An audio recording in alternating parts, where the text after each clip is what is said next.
Di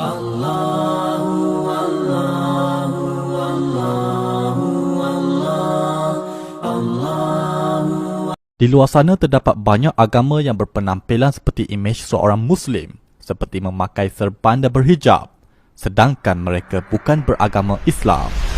Antaranya adalah Druze. Druze adalah agama baru yang lahir dari aliran Syiah Ismailiyah.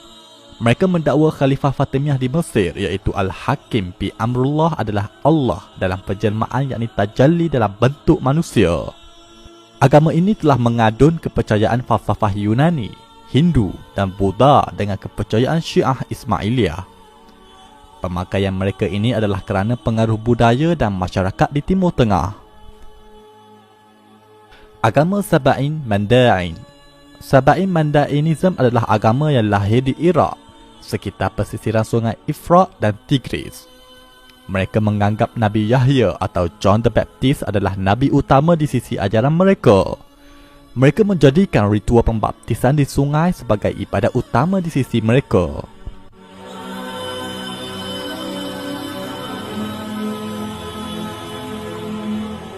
Agama Zoroaster. Zoroaster atau Majusi adalah agama lahir di Parsi atau Iran sekarang. Agama ini memuliakan elemen-elemen alam seperti api, air, tanah dan udara. Agama ini telah sedia ada sebelum dari zaman Nabi Isa lagi. Malah ia pernah dianut oleh pemimpin besar Empire Parsi seperti Cyrus the Great. Pemakaian penganut ini adalah kerana terkesan dengan pemakaian budaya masyarakat Iran dan sekitar Timur Tengah. Agama Yahudi. Yahudi adalah agama yang dianut oleh bangsa Bani Israel atau Yahudi. Mereka mendapat risalah wahyu dari Nabi dan Rasul yang telah diutuskan oleh Allah kepada mereka. Mereka antara penganut yang memiliki pengamalan hukum hakam yang ketat. Malah kelompok ini diiktiraf sebagai Ahlul Kitab. Agama Kristian. Kristian adalah agama yang lahir setelah ketiadaan Nabi Isa, hasil dari konflik zaman selepasnya yang terpengaruh dengan misionari Saint Paul. Mereka telah menuhankan Nabi Isa dengan menjadikan Nabi Isa sebagai Tuhan yang setara dengan Tuhan Bapa, sehingga melahirkan konsep Trinity. Sebahagian mereka masih mengekalkan pemakaian tradisi masyarakat awal di Timur Tengah, iaitu sekitar Jerusalem, yang sinonim dengan pemakaian menutup kepala.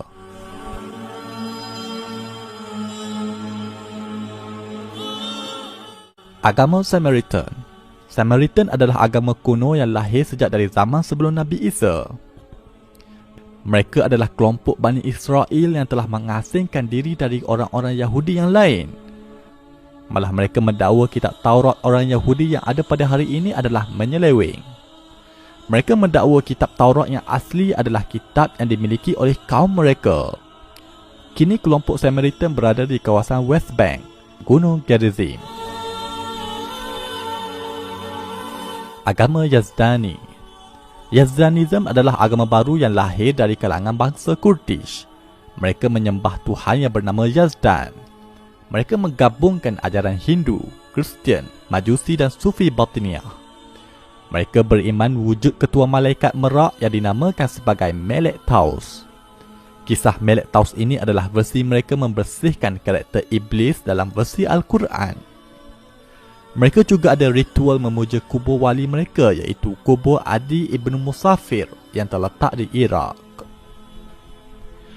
Agama Yarsani. Yarsanism atau Ahlul Haq atau KKI adalah agama baru yang lahir di Parsi dari kelompok Kurdish.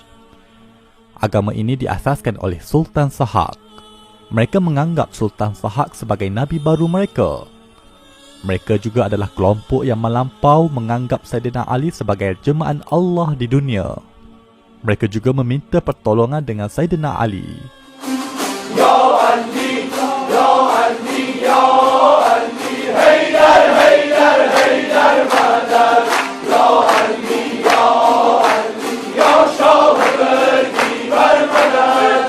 Agama ini bersifat sinkretism dengan mencampuri agama Kristian, Zoroaster dan Hindu. Agama Qadiani. Agama Qadiani atau gerakan Ahmadiyah Qadiani adalah agama baru yang lahir di India pada abad ke-18. Mirza Ghulam Ahmad adalah pengasas gerakan ini. Dia telah mendakwa dirinya sebagai Rasul baharu, Imam Mahdi dan Nabi Isa yang akan turun di akhir zaman. Qadiani juga telah mengubah beberapa syariat dalam Islam dan memiliki komuniti eksklusif di kalangan mereka. Agama Bahai.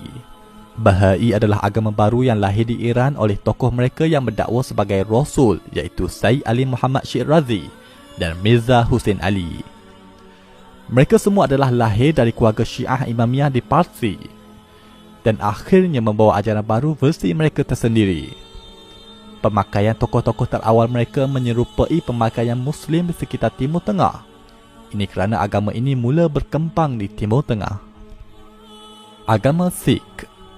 Sikhism adalah agama muda yang lahir di negara India. Wujudnya agama Sikh ini juga hasil dari konflik antara agama Islam dan Hindu di India. Lalu wujud unsur Hindu dan Islam yang begitu jelas di dalam kitab suci agama Sikh itu sendiri. Mereka mewajibkan lelaki dan wanita memakai turban dan menutup kepala mereka. Selain itu, masih banyak lagi pemakaian keagamaan yang muncul terutama bagi gerakan agama baru hasil dari pecahan dari Kristian dan Islam. Nantikan pendedahan di dalam buku 60 agama baru di Malaysia yang mendedahkan bagaimana gerakan agama baru dari luar negara berjaya melebarkan pengaruh ajaran mereka ke dalam negara ini. Bagi umat Islam, situasi ini mengingatkan kita kepada sebuah hadis yang disabdakan oleh Nabi SAW yang bermaksud, tidak akan terjadi kiamat sehinggalah dibangkitkan dajjal-dajjal yang menipu yang mana jumlah mereka lebih kurang 30 orang. Setiap daripada mereka mendakwa bahawa dialah utusan Allah. Hadis riwayat Al-Bukhari.